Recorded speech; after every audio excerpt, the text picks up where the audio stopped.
بسم اللہ الرحمن الرحیم۔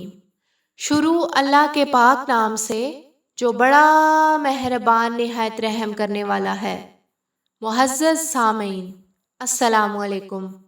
ہمارا آج کا موضوع گفتگو ہے فاروق اعظم اور ایک بڑھیا۔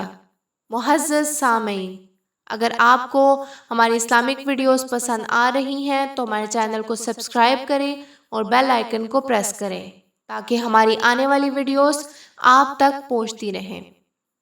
حضرت عمر رضی اللہ تعالیٰ عنہ ایک مرتبہ اپنی رعایا کے حالات کا مطالعہ فرمانے کے لیے گشت کر رہے تھے کہ ایک بڑھیا عورت کو اپنے خیمے میں بیٹھے دیکھا۔ آپ اس کے پاس پہنچے اور اس سے پوچھا کہ اے ضعیفہ، عمر کے متعلق تمہارا کیا خیال ہے؟ وہ بولی، خدا عمر کا بھلا نہ کرے۔ حضرت عمر رضی اللہ تعالیٰ عنہ بولے، یہ تم نے بد دعا کیوں کی؟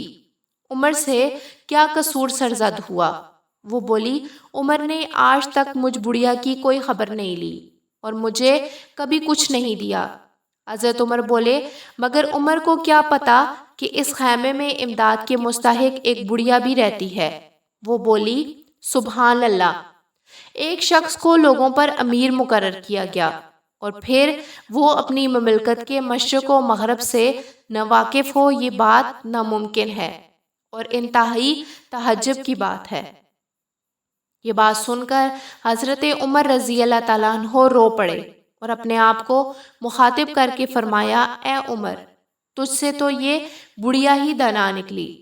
پھر آپ نے اس بڑھیا سے فرمایا، اے اللہ کی بندی، یہ تکلیف جو تمہیں عمر سے پہنچی ہے تم میرے ہاتھوں کتنے داموں بیچو گی؟ میں چاہتا ہوں کہ عمر کی یہ لغزش تم سے قیمتاً خرید لوں اور عمر کو بچا لوں۔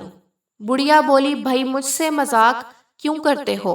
فرمایا، نہیں، میں مذاق ہرگز نہیں کرتا، سچ کہہ رہا ہوں کہ تمہیں جو تکلیف عمر سے پہنچی ہے وہ تکلیف بیچ دو، جو مانگو گی اس کی قیمت تمہیں دے دوں گا۔ بڑھیا بولی، تو 25 دینار مجھے دے دو۔ یہ باتیں ہو رہی تھی کہ اتنے میں حضرت علی رضی اللہ تعالیٰ عنہ تشریف لائے اور کہا، السلام علیکم یا امیر المومنین۔ بڑھیا نے جب امیر المومنین کا لفظ سنا تو بڑی پریشان ہوئی اور اپنا ہاتھ پیشانی پر رکھ کر بولی، غضب ہو گیا، میں نے تو امیر المومنین کے سامنے ہی انہیں بہت کچھ کہہ دیا اور یہ خود ہی امیر المومنین ہیں۔ حضرت عمر رضی اللہ تعالیٰ عنہ نے بڑھیا کی یہ پریشانی دیکھی تو فرمایا، گھبراؤ نہیں، خدا رحم فرمائے، تم بالکل سچی ہو۔ معزز سامعین، حضرت عمر رضی اللہ تعالیٰ عنہ جو قطعی جنتی ہیں، ان کا مبارک حال دیکھ کر ہمیں اپنی فکر کرنی چاہیے اور سوچنا چاہیے کہ کل جب قیامت کے دن ہمارا نامہ اعمال ظاہر ہوگا تو ہم کیا جواب دیں گے۔ اور آج کے سربراہوں کو بھی غور کرنا چاہیے کہ وہ اپنی رعایا کا کتنا خیال رکھتے ہیں۔